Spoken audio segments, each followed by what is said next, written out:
Hi, good evening. My name is Melvin Bailey. Please forgive me for my voice.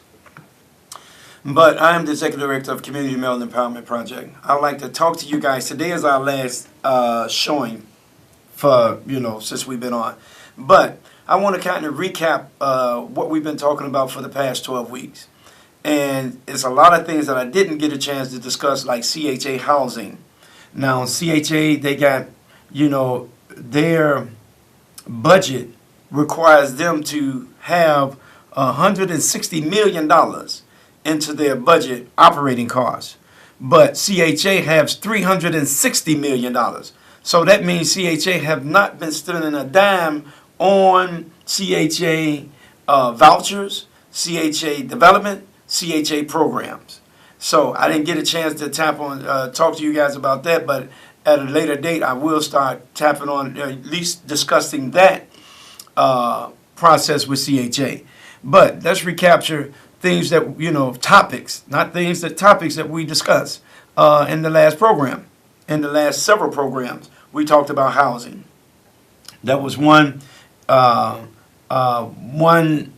that we talked about that we are very passionate about is housing, affordable housing. We want to make sure that everyone has affordable housing that can stay in housing. We do not want to stay in transitional homes by doing a lot of renting. Because if we do a lot of renting, that means we're not taking care of our,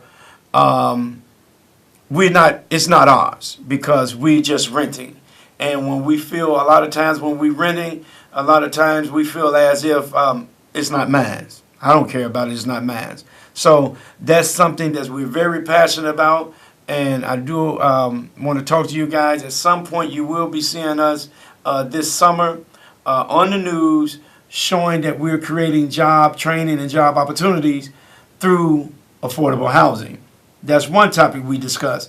And then we talked about all this construction that's going on in our community. And that's why we want to make sure that on this local race, we want to be a voting powerhouse. Because we have to know, and I have to let our elected officials know that we're very unhappy with what they're doing in the city of Chicago, creating jobs, reducing violence, education. We can go on and on about different topics about what they're not doing. And, well, let me recant. Some aldermen are down there, at least on our behalf, saying that what's going on in the city of Chicago is not conducive for their community. I'm hearing them. I'm down there in city council. And I do say kudos to them aldermen that speak out about it. But then the aldermen that don't say anything, that go along to get along, shame on you. Shame on you for just sitting there in an elected seat that we put you in, and you're not saying anything about the conditions that we're staying up under, that we're living up under. And that's have to change. That's why I say we really have to become a voting powerhouse. We got to let the powers that be know that we're unhappy with their service, and their service is no longer needed in our community. Because we're coming up to another hot summer. And don't think for a minute that these conditions have changed in our community. When you have the lack of unemployment, the lack of education, and you got guns and drugs flowing into our community at an alarming rate, what you think these young men gonna do? Young men and women without guidance and focus, what you think gonna happen? A lot of violence and mayhem and chaos gonna be going on in our community. And again, I talked about last segment that our kids was on CPS list of getting fed Ritalin, Thorazine, and what have you, because they labeled the kids disabled, learning disability. And I just found out when, I knew about it, but it wasn't on my radar until another gentleman brought it to my attention that CPS was giving parents checks to keep their kids on these type of medication. And what do you think when the kid come to the mother and say, my stomach hurt, my head hurt, and the mom say, you ain't got to take the medication no more? If the kid been taking the medication for the last year, 2 years, or 6 months, it's in their system, and now you're telling them not to take it, so now the kids acting out in that violent and in bad behavior, and you wonder why. See, we got to talk about the root of this. We have to get down to the deep. We have to get down deep rooted to the problem. And we just cannot let CPS or anyone tell us how to raise our kids. We have to raise our kids. We have to go back to the old ways. We have to go back to the ways of making sure that our kids where they need to be at. We have to go out to make sure that this young generation coming up being aware. They being aware of what's happening in their surroundings, in their community. And we have to tell them under these conditions that they living up under, why they are up under these conditions. I have a caller. Please, caller, go ahead. State your name and your concern, please. Yes, sir. My name is Ray. Yeah, Ray. You know, you're 100% right. But the thing that gets me is, as voters, we go and vote for the same people. Uh-huh. You know, but the thing is, our people aren't ready for college. Some people get it in the trades. Uh-huh. That's where your money is. Right. There's hundreds of millions of dollars construction right now downtown. Right now. That's right. Not one Hispanic or African American construction company is there. All you see now. That's right. Is the token black guy or Mexican guy. But you know what gets me? You don't never see all of them say anything. That's right. That's right. You know, but we go every 4 years to vote. It's time to change. That's right. If we start changing ourselves, we're going to be here 20 years from now talking about saying the same thing. You're right. You're right, Ray. You're right. Hey, thank you for calling. And Ray is right. Now listen, that's why we're going to target these new voters, these new young kids, and showing them the conditions that they living up under and why they living up under these conditions and why they mad. Because if you talk to a young kid today and ask them why they mad, they're going to tell you they don't know why they mad. Because it's the conditions that they living up under. And we have to let them know that your elected officials is playing a vital role in your surroundings and your living conditions, in your state of being, in your way of thinking. Your elected officials playing a great role in that because they don't want to see you change. They don't want to see their neighborhood grow or change, because once they see that their neighborhood is changing and the community is waking up, they know they'll be without a job. Because we will say, man, what are you in office for? Why are you in office? What you did for us. And they know this. And all of them, and they all have the same mindset. They all have the same mindset, saying, man, if I wake up the sleeping giant, I'll be out of a job. And just like Ray said, man, hey, but one thing about it, I want to let my listeners know that in New York, 70% of the construction jobs are non-union. And today, the union in Chicago is filling that. And in New York, it's a right-to-work state. We have a governor that's a right-to-work governor. Excuse me. And the president saying the same thing. This needs to be a right-to-work state. We'll pay Davis-Bacon wages. We'll pay that because Davis-Bacon wages is just like you bidding a job as a union job, but you're not in the union. You don't have to be beholden to the union. You don't have to be signatory to the union in order to make changes in your family lives. And that's one thing we want to talk about. Because why is it they got so much construction going on and you don't see none of us participating in it? And our alderman is not saying a word about it. They're not saying, because they down there to go along just to get along. They go along, I'm going to say it again. They down there to go along to get along. And that behavior must stop. They making $120,000 a year at a part-time position. $120,000 a year. Now, who will hire a bunch of our elected officials at $120,000 a year? And maybe, I am not off. I know it's $120,000, $117,000, somewhere up in there. But at a part-time position. And the only thing they got to do is have us to come to their office, and then they sit and hear our concern. They hear, what they do is nod their head. They nod their head. They promise us everything, but never deliver on nothing. And that's what we have to stop. We have to stop that type of behavior from them. And, man, it goes all the way up. And we have to let our Cook County president as well. We got to let our mayor know the same thing. We got to let our congressmen know the same thing. Our state reps, our state senators. we're tired of this condition that we're living up under because we're just sick and tired. Well, how long do we have to say we're living in 2017? But I need my listeners to work with me. I need all you tech savvy folks to get on the computer, and we come on. We Facebook it live, our conditions. We Twitter about it. We Tumblr about it. And then we talk about it to make change. And we lead up. We talk about it, Google about it, Facebook about it, to lead up to change, to positive change in our community. And that's the only way this is going to happen. Because we can no longer let people that been in office for 10 and 15 years and next election come around, they telling us, oh, it's going to be better. We're going to work it out this time. So how can you tell me things going to be better? And from the previous years, the condition's still the same. 4 years from now, it was the same. 8 years from now, it was the same. And you still was the alderman or the state rep or the state senator or the congressman for that matter. And I always tell them all the time, we have a black congressman. We have a black state rep. We have a black state senator. We have a black alderman, black Cook County commissioner. And you mean to tell me we don't have a developed community? Something is wrong with that picture. Something is real wrong with that picture with all that blackness in the room. And you mean to tell me they can't get together and we need to have a developed community for these young men and women so when they walk outside, our doctors and lawyers don't have to move out of our neighborhood.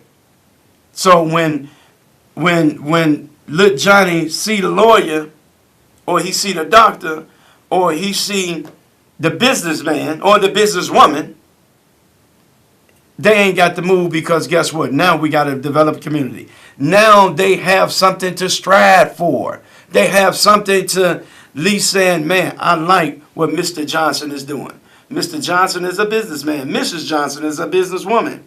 And that's who I want to be like. I want to make sure I shatter the glass ceiling. That I want to be successful, and for my community. Because guess what? Everybody's not going to college. Everybody is not going to college. College is not for everyone. But the ones who want to go to college, we make sure we stand with them so they can be the best that they can be in college. And I just heard another alarming statistics on the radio. I did not know a lot of our CPS kids that graduating at the top of CPS, they drop out of school in the first year or first semester or the first 2 years in college. Now that's something very disturbing, that our brightest kids that's coming from CPS go to college and they drop out of school. Now that's something very alarming and very disturbing. That's why we have to wrap the community around these young adults. We have to wrap the community around these young adults so we can be prepared. So when they come back to the community, they have a community to teach the next generation. So it's each one teach one. So now when they come back, they can teach the next generation on how they succeeded and what they have done to move forward in their lives, to make sure that they can take care of their family, whether it be their mother, their father, their sister, their brother, or the kids, or their next generation, so they can be prepared. And that's one thing that we really have to strive for in our community. In our community, in this lifetime, we must come together and be a voting powerhouse on the local level. Then once we be a voting powerhouse on the local level, they will hear it on the national level. But the great thing about it, they'll hear it across other states. They'll hear it. Man, you know what them guys did, them men and women did in Chicago? They came together and became a voting powerhouse. And they started getting rid of a lot of the elected officials who wasn't doing the job. And then that's when we need a lot of these young bright minds coming up. We need a lot of these young bright thinkers. It's their time. It's their time to lead the charge. Because the people who's down there now, you guys are not doing it. So then that's when the next generation step up. We help them get in office. And we help them lead the charge to say, no, not for my community, not for my neighborhood. I'm not that old alderman. I'm not that old alderwoman. No, not. We're not going to do that. That's not benefiting my community. especially with this gentrification and all this construction going on in the community. Look at our medical district. I rode down Ogden. Man, they got a lot of construction going around that medical district now. A lot of construction going on around that medical district. Then they're going to have construction going on at the old Cook County Hospital. Come on, family. Y'all talk to me. Somebody talk back. Talk to me because I talk back. Because, man, what's happening with all this opportunity going on in our community, and we not playing a vital part of it. But they want to see us in jail. They want to see us in jail. But one shocking statistics that I heard, that a lot of people are moving out of Chicago. On one hand, I say good. On one hand, good. Chicago ain't, it ain't for everybody. On one hand, it say good. We all need to pack up and leave. Let them fall on their face. Let the powers that be fall flat on their face because they caused this problem. But then in another hand, I say, no, let's become a voting powerhouse. And let's get rid of them. Let's get rid of the people who's making these decisions to making us move and leave. Let's get rid of them. We shouldn't leave. It should be they leaving. And that's how we should work this opportunity and this process so we can make sure that we have an opportunity to strive in this lifetime and something that we can. And then as we doing this now, we can go outside and play. We can talk to the young kids. Tell them, man, they go over to the community center. They got opportunity for you. Because you see the powers that be, the park district, they shut down the parks early. They cut out all the programs for the kids. Then they start taking it one step further. They know we like playing basketball, so they start tearing down the basketball hoops in the park districts and telling them you got to get out the park. Man, it's all by design. It's all by design because they know if we don't exert that energy that we have it inside, they know if we don't exert that energy somehow, we're going to wind up, look at the news. We're going to wind up, look at the news.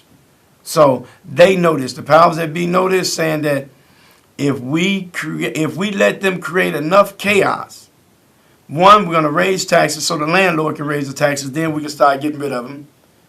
Two, we're going to raise taxes all the way across the board. We're going to raise property taxes, then we're going to raise bag tax.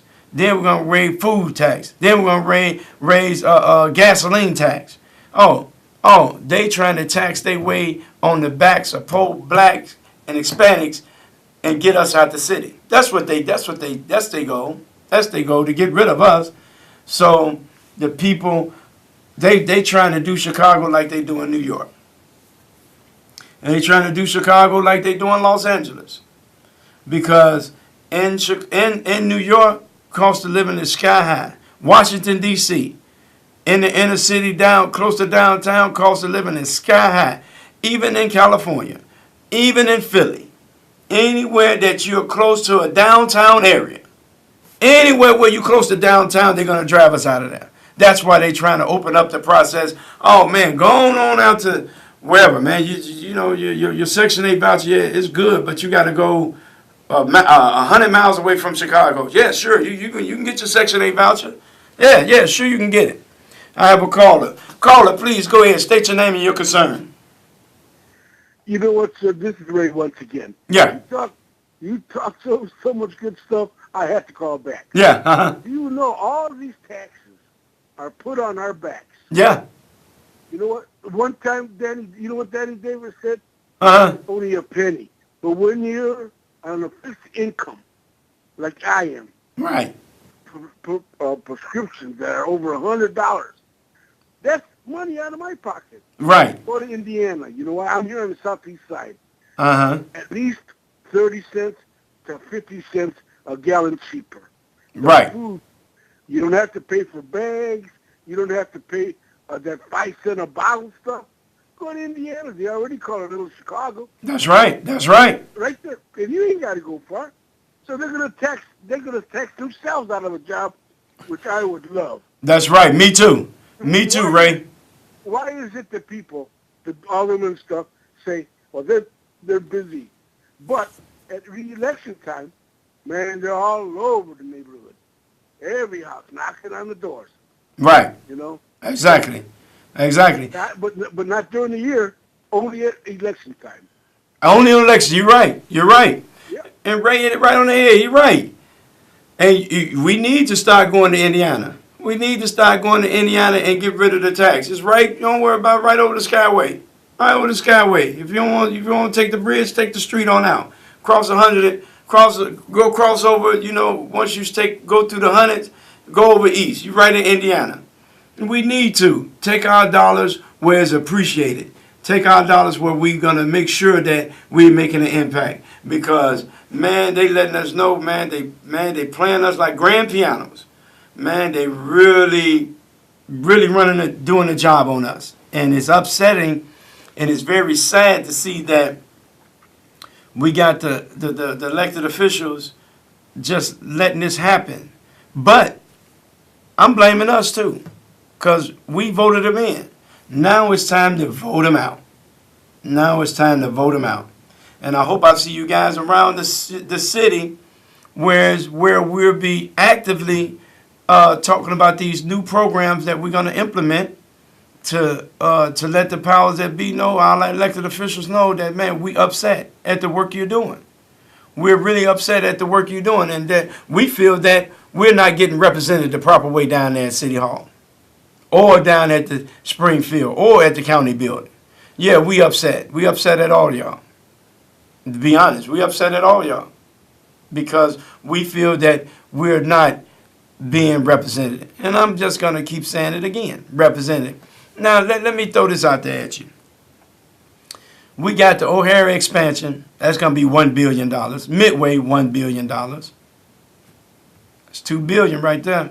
Then we got this other project that they're doing down there next to Trump Tower, wherever the hell is that. That's another billion. That's $3 billion. Then I showed y'all on the show before, we got 44 high-rises going up. That's another $5 billion. I guess we're about $8 billion right now. Excuse me. About $8 billion. You mean to tell me out of $8 billion, we cannot come up with a comprehensive program that we can show these kids a brighter way and a better future? That is upsetting to me. Excuse me. And it should be upsetting to y'all as well. Out of $8 billion. Now, I just mentioned the projects downtown. You guys got to excuse me for me coughing. I just mentioned the projects downtown. I ain't say nothing but I ain't say projects that CHA got going on. Oh, I ain't talking about that. I ain't talk about the projects that over here at the medical district. No. So when we're looking at this from a standpoint of changing lives, you look at it from a whole different standpoint. You just don't ride by the sights anymore and say, man, that's going to look good when they get through. No, it's not. Until we play a part in this gentrifying our community and this new construction going up in our neighborhood, all of it's going to look bad. In our eyes, it look bad because we're not playing a part in it. Well, it looks like I have to wrap up. And I'd like to say thank you guys for listening. You, my intelligent listeners, guys been great. And you will be seeing me across the city, City Hall, City Council, the county building, the state building, the federal building, and also out in the community, letting us know we need to make a change. So by that being said, I'm going to leave you with that cough that I cannot seem to shake. But I'm also going to leave you with this. Let's please stay encouraged. Let's please stay motivated. And this is the Community Development Awareness Show. And I'm the Executive Director of Community Male Empowerment Project, Melvin Bailey. Peace. Peace out.